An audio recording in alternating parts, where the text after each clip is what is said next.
Buenas noches a todos. Para mí es un placer, un honor estar aquí. La verdad que me invitaron para enseñar, pero en realidad yo estoy aquí como alumno, aprendiendo aquí sobre las logias, sobre los masones, sobre la historia de esta institución. Y la idea de este mini seminario, de unos 10 encuentros, es precisamente introducirlos en un tema que en lo personal atrapó mi vida. Y les voy a comentar antes de comenzar por qué mi interés sobre el Templo de Jerusalén. Prácticamente para la misma época en que yo fui nominado, entonces el segundo curador de los rollos del Mar Muerto y director del Santuario del Libro en el Museo de Israel en Jerusalén, yo empecé a servir también como profesor en el Instituto Schechter de Estudios Judaicos, físicamente muy próximo al Museo de Israel. Y esa coincidencia hizo que uno de mis cursos precisamente iba a tratar sobre la comunidad del Mar Muerto, como no podía ser de otra manera. Y en mis lecturas el tema de Jerusalén había aparecido porque se mencionaba que la cuestión del templo había tenido una importancia fundamental en el origen de la comunidad del Mar Muerto. Y entonces quise empezar a explorar el tema de los orígenes de esa comunidad. Y eso me llevó a interesarme por el templo, por los sacerdotes, por los rituales. Y como es siempre propio de los historiadores, un tema nos lleva a otro. Y así fue que en realidad comencé a preguntarme sobre los orígenes de la institución del Templo de Jerusalén. Y ya no era el segundo templo, como era en la época de la comunidad del Mar Muerto, sino el templo de Salomón, que es el primer templo. Y obviamente las tradiciones más antiguas que tienen que ver con el tabernáculo del desierto, con el monte Sinaí, y así me encontré tratando de entender una de las instituciones centrales para poder comprender al pueblo de Israel. A manera de spoiler les puedo decir que llegué a la conclusión que para poder comprender al pueblo de Israel tenemos que entender la institución del templo. Y como vamos a verlo nosotros en este curso, el concepto pueblo de Israel y el templo van juntos, desde entonces hasta nuestros días. Es como si nosotros pudiéramos recuperar, estudiando el templo de Jerusalén, el ADN del pueblo de Israel. Y por eso el tema del templo no es un tema arqueológico, es un tema existencial en el pueblo de Israel hasta hoy en día, con sus implicaciones políticas, estratégicas y religiosas. Entonces, hoy es el inicio de un camino, como dije, de unos 10 encuentros. En principio serán todos los sábados, más allá de la época de abril, ¿sí?, que es la época de las Pascuas judías, la Semana Santa. Yo voy por un viaje muy breve, voy de regreso a Israel y vuelvo. Así que, pero las fechas yo ya las comuniqué, ¿no? Y entonces, en el día de hoy, en el primer encuentro, quiero con ustedes lo que llamo la clase 1, y eso es importante para el examen final. Hoy quiero con ustedes hablar sobre un concepto que por ahí les va a parecer extraño, porque esperaban que seguramente, si voy a hablar del templo, empezar a hablar del templo, ¿no? Pero, como en última instancia me defino como un maestro, la función de un maestro no es simplemente informar, sino tratar de entender un fenómeno, por cierto, muy complejo. Porque el templo de Jerusalén, en sus distintas versiones, el templo de Salomón, el templo de Zorobabel, el templo de Herodes, la idea de templo en la escatología judía que vamos también a explorar, como dije, es un tema permanente en Israel, es solo un ejemplo en Israel de una idea central en los estudios de las religiones, que es el concepto de espacio sagrado. Me presentaron a mí como curador, en realidad soy ex curador. Durante 30 años serví en el Santuario del Libro y desde finales de junio del año pasado, ahora soy libre. Y por eso puedo estar aquí en México. Vine en condición de profesor invitado por el Colegio de México y eso me permite precisamente poder compartir mis conocimientos con otras instituciones, así estoy aquí también con ustedes. Originalmente yo soy antropólogo. Estudié en la Universidad de Buenos Aires, me especialicé en etnografía y después, al descubrir el tema de las religiones, emigro a Israel y hago una maestría en religiones comparadas en la Universidad Hebrea de Jerusalén.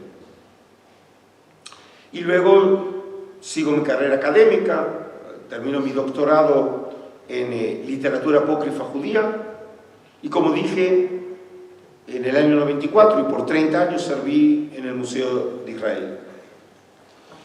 Y precisamente uno de los temas centrales en los estudios religiosos es el concepto del espacio.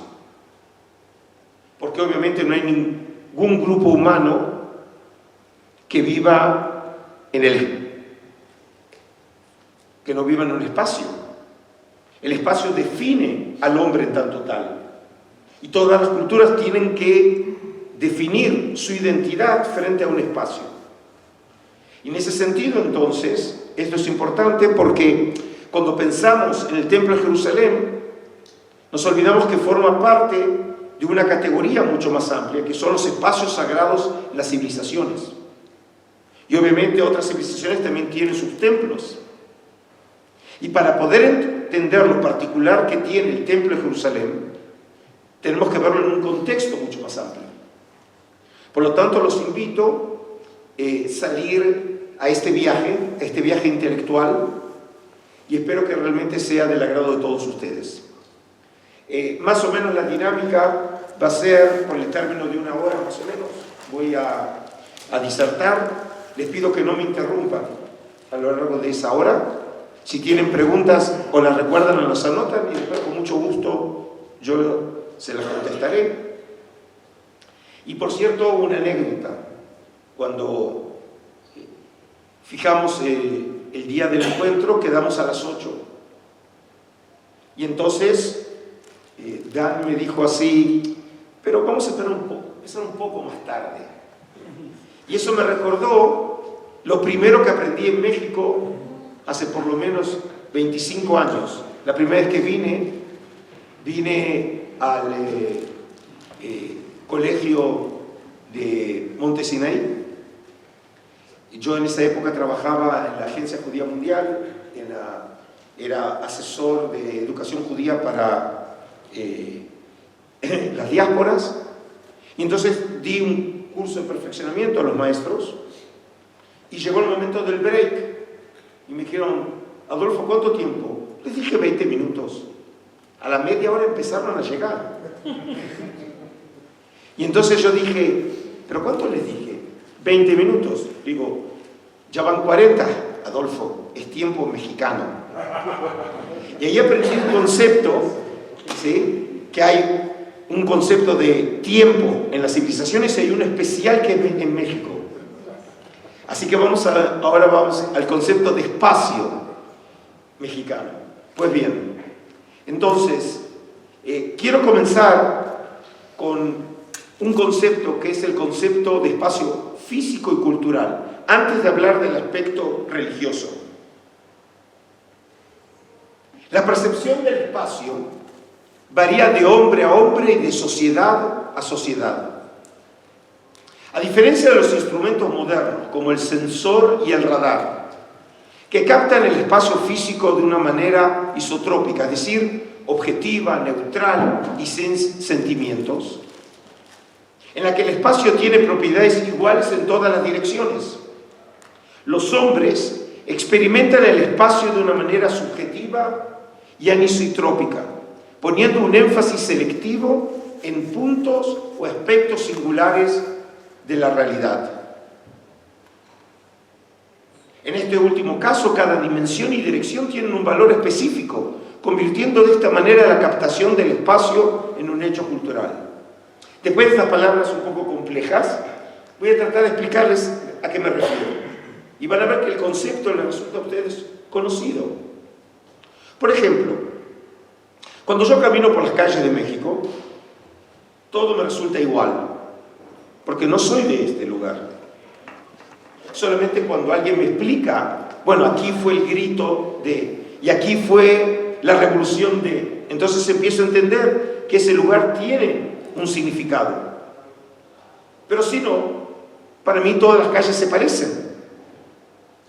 Para ustedes, que son locales, no solamente ese lugar específico, ese espacio específico de la ciudad tiene una connotación especial, sino además ustedes, naturalmente, vivieron experiencias personales, familiares, en un espacio. El primer beso, el lugar donde me rechazaron, el lugar donde celebré tal cosa, ese lugar para ustedes es diferente que para otra persona. Significa que el lugar que para mí no tiene ningún significado especial, para ustedes, a nivel de conciencia, ese lugar sí tiene significado. Es lo que precisamente decíamos aquí, que el espacio puede tener una singularidad especial, en función de las experiencias, como dije, que pueden ser particulares, individuales, familiares o nacionales. Ahora, por ejemplo, podemos verlo en este objeto, que es el mapa más antiguo que nosotros conocemos, hallado en Mesopotamia, que sería el imago mundi, es decir, la idea del mundo que tenían en Mesopotamia, en donde en el centro, aquí, se encuentra la ciudad de Babilonia.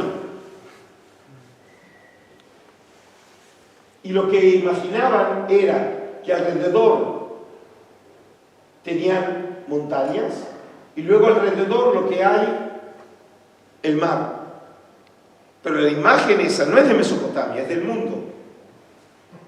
Es decir, el lugar en donde yo vivo es el centro del mundo. Esta idea es una idea común en las civilizaciones. Fíjense, por ejemplo, este mapa, que es muy famoso, el de Bunting, ¿sí?, del siglo XV y comienzos del XVI.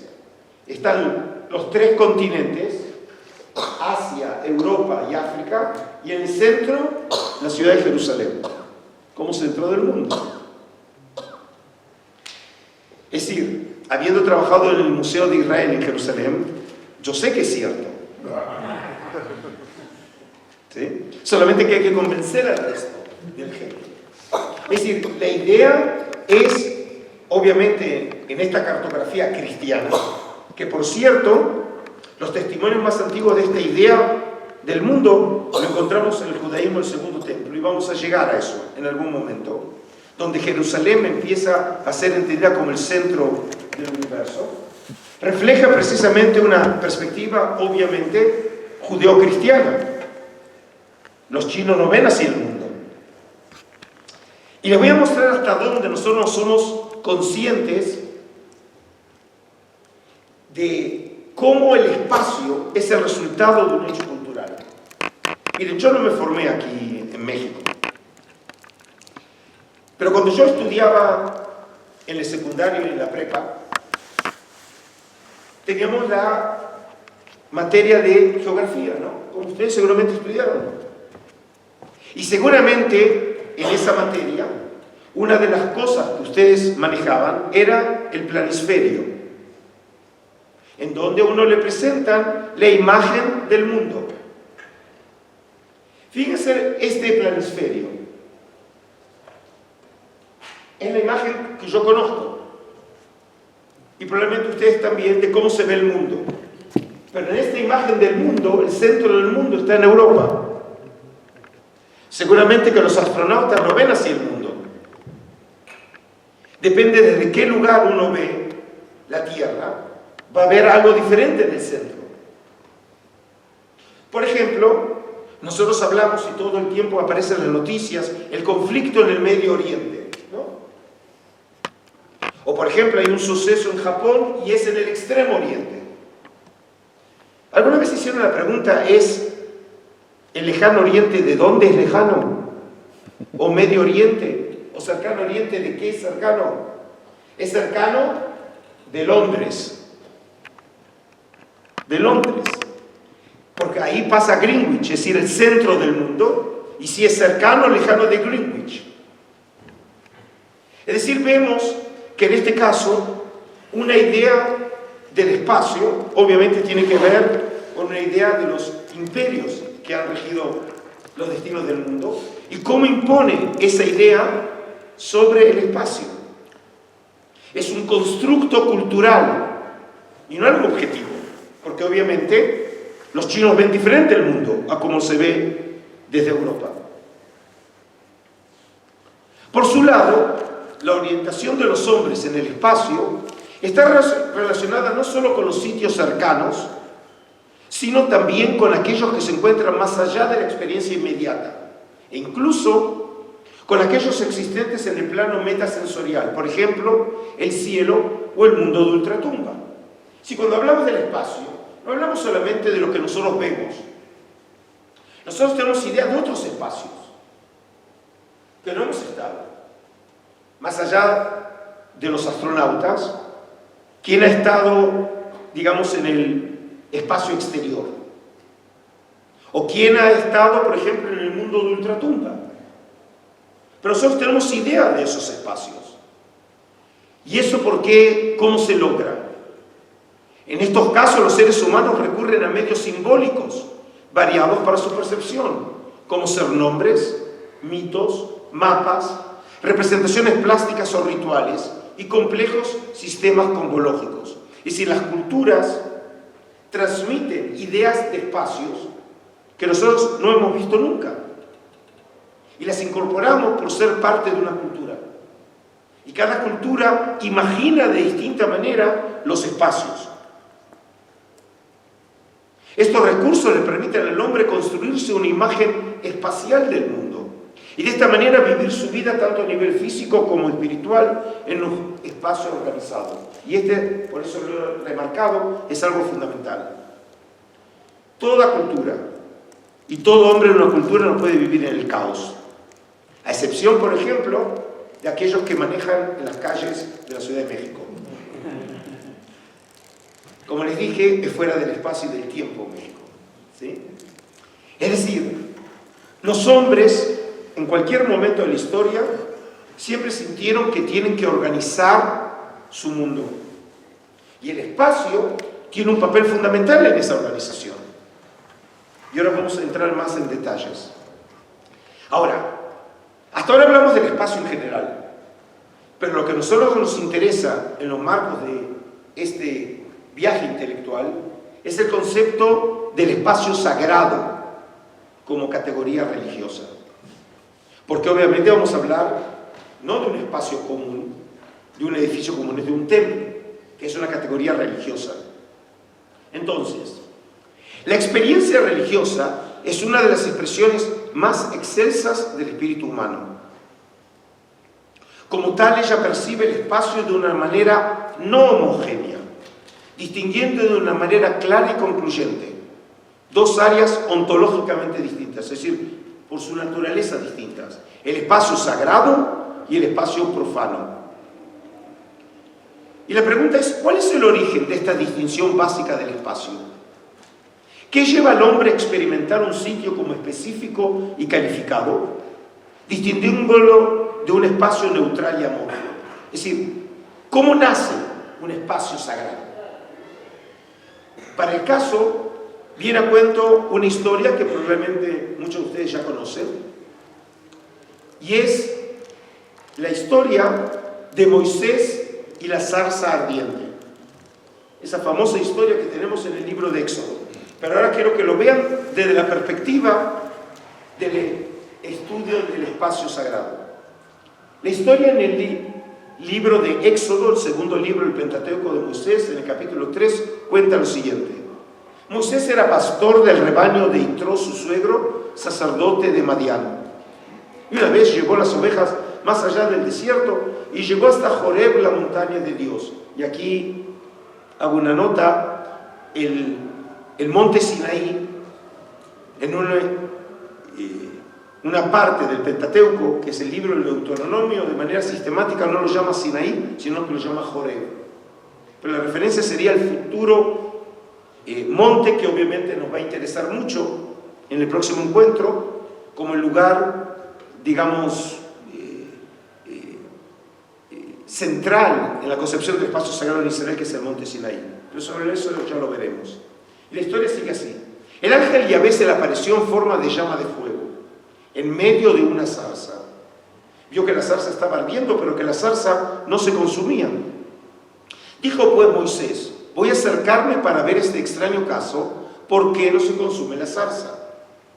Cuando vio Yahvé que Moisés se acercaba para mirar, le llamó de en medio de la zarza diciendo: Moisés, Moisés. Y él respondió: heme aquí. Le dijo: no te acerques aquí, quita las sandalias de tus pies, porque el lugar en que estás es tierra sagrada. Y acá tenemos el concepto tierra sagrada. Según este relato, entonces, el sitio originalmente profano, homogéneo, descalificado, era simplemente un lugar donde él llevó su rebaño a pastar. Se transformó en tierra sagrada cuando Moisés se encontró con el poder, o como decía el gran teólogo alemán Rudolf Otto, con lo absolutamente otro. Es decir, cuando tuvo la presencia de lo divino, ese lugar ahora cambió en su naturaleza. Ya no es más un simple lugar, porque ahí pasó algo totalmente inusual, que es la presencia de lo divino en términos bíblicos. Es a partir de este punto fijo, de este centro, entonces, que desde tiempos inmemoriales el hombre ha organizado el espacio caótico y sin sentido en su alrededor, construyendo ciudades, casas y santuarios. Por ejemplo, cuando los griegos llegaban a un lugar para colonizar e iban a fundar sus colonias, las futuras ciudades, ¿qué era lo primero que establecían? El temenos, que era el espacio sagrado, y era anunciado por los oráculos. Es decir, no era cualquier lugar, era el lugar que los dioses indicaban dónde tenía que ser fijado. Ese era el centro de la futura ciudad, y a partir de ese centro se construía la ciudad. Piense cómo son las ciudades en el continente. Aquí en México tienen el Zócalo, tienen la plaza central, y en derredor de ello, ¿qué van a encontrar? La catedral, y van a encontrar el palacio presidencial, es decir, el poder político y el poder religioso alrededor de la plaza. Es decir, la plaza, con sus dos poderes, el profano y el sagrado, organiza la vida de una comunidad. Y alrededor de eso, la ciudad. Es decir, la función del espacio es organizar no solamente el espacio, sino la vida de un pueblo en derredor de ese eje axis mundi. Esta acción de los hombres imitaba la creación del mundo por parte de los dioses. Según un sinnúmero de mitos sobre la creación, los dioses habían creado una isla o montaña cósmica en medio del mar caótico, y a partir de este punto eje crearon el resto del universo. Es decir, en los mitos tenemos esta misma idea. Los dioses toman un centro, y a partir del centro el resto de la creación. Ahora, cuando hablamos de espacio sagrado, y hoy, digamos, a veces le explico a mis alumnos, yo veo el curso como si fuera un edificio, y eso es propio para los masones, ¿no? Por lo tanto, lo que hago, tengo que primero sentar las bases del edificio, que es lo que va a ser el día de hoy, donde la idea es darles a ustedes conceptos que les van a permitir, espero, si tienen la paciencia de seguirme oyendo, ir comprendiendo lo que vamos a ver en encuentros posteriores. Es como si fueran las reglas de juego, ¿no? Los elementos que les doy para que el resto de las clases sean más comprensibles. Entonces, nosotros podemos hablar de dos tipos de espacios sagrados. El primero que vamos a ver es lo que se llama el espacio sagrado natural. Se pueden distinguir, como dije, dos categorías básicas de espacios sagrados. Por un lado están los lugares naturales, como es el caso de los bosques, cavernas, piedras y montañas, cuyo carácter terrible o singular manifiesta la presencia del poder. Es decir, si dijimos que el espacio sagrado es el contacto con lo absolutamente otro, que no importa si lo llamamos Yahvé, Allah, no importa, cada civilización le da otros nombres, pero entienden que hay algo fuera de este mundo, que en circunstancias ese poder entra en contacto con lo terrenal, que es nuestra vida. Se puede manifestar, por ejemplo, ese poder en fenómenos naturales, en una montaña muy especial, en una caverna muy especial. Según lo describió muy apropiadamente el filósofo y dramaturgo romano Séneca. Séneca dijo así: si te acercas a un bosque que se distingue por numerosos árboles antiguos e inusitadamente altos, y en el cual la sombra de las ramas que se entrelazan provoca la impresión de la techumbre celeste, la esbelta altura de los árboles, la oscuridad misteriosa del lugar, la admiración por la sombra tan evidentemente espesa e ininterrumpida, despierta en ti la fe en una divinidad. Es decir, el lugar evoca la presencia de algo diferente. Y cuando una profunda gruta penetra en la montaña bajo las rocas que penden sobre ella, no hecha por el hombre, sino horadada por la fuerza de la naturaleza hasta este punto lejano, tu alma se estremecerá con el presentimiento de lo divino. Veneramos la fuente de los grandes ríos. Donde quiera que surge de improviso una corriente poderosa, hay altares. Dignos de veneración son los cálidos manantiales, y la oscuridad umbrosa o la profundidad inescrutable han dado santidad a muchos mares. Es decir, que los fenómenos naturales inusuales evocan la presencia de ese poder y le da la sensación al hombre que ese lugar es diferente a otros. Según algunos oponen, la gruta habría funcionado ya en la época prehistórica como morada y lugar de renacimiento espiritual, sirviendo así como el primer santuario natural en la historia humana.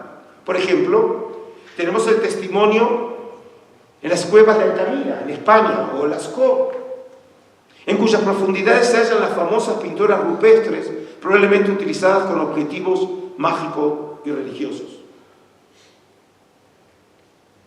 Por ejemplo, hasta hoy en día las cuevas sirven a manera de templos y lugares de peregrinación. Un ejemplo son las cuevas de Amarnath, uno de los santuarios más importantes del hinduismo, dedicado al dios Shiva, situadas en el territorio de Jammu y Cachemira, en la India. La cueva está situada a una altitud de 3.888 metros y es conocida desde hace siglos como lugar de peregrinación. Fíjense cómo es la cueva. Seguramente Séneca no la conocía, Pero la cueva sigue la definición de Séneca. Fíjense la impresionante cueva. Cualquier persona cuando llega a un lugar ahí, se le cae la mandíbula. Y claramente entiende que no es una simple cueva. Es algo diferente. Esa diferencia es lo que le da a la persona la sensación que está frente a algo mucho mayor. Es la evocación del poder. Este es el caso de lo que llamamos el espacio sagrado natural. Pero lo que a nosotros nos va a interesar es el espacio sagrado artificial. Por el otro lado hay un espacio sagrado construido por el hombre. Hasta ahora vimos los hechos de la naturaleza, como si fueran construidos o hechos por la mano de Dios. Pero ahora es el hombre que construye un espacio sagrado. Pero aún en este caso, el lugar de erección de un santuario no es arbitrario, sino el resultado de una experiencia religiosa del espacio, a saber, la identificación de la presencia del poder en ese preciso sitio. De aquí se puede decir, pues, que el hombre le construye una casa al poder.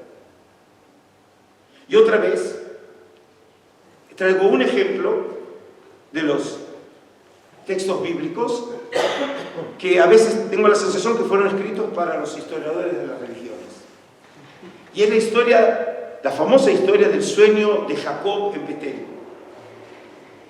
Pero fíjense ahora, leer la historia de la perspectiva que yo planteo. Les recuerdo ahora el contexto.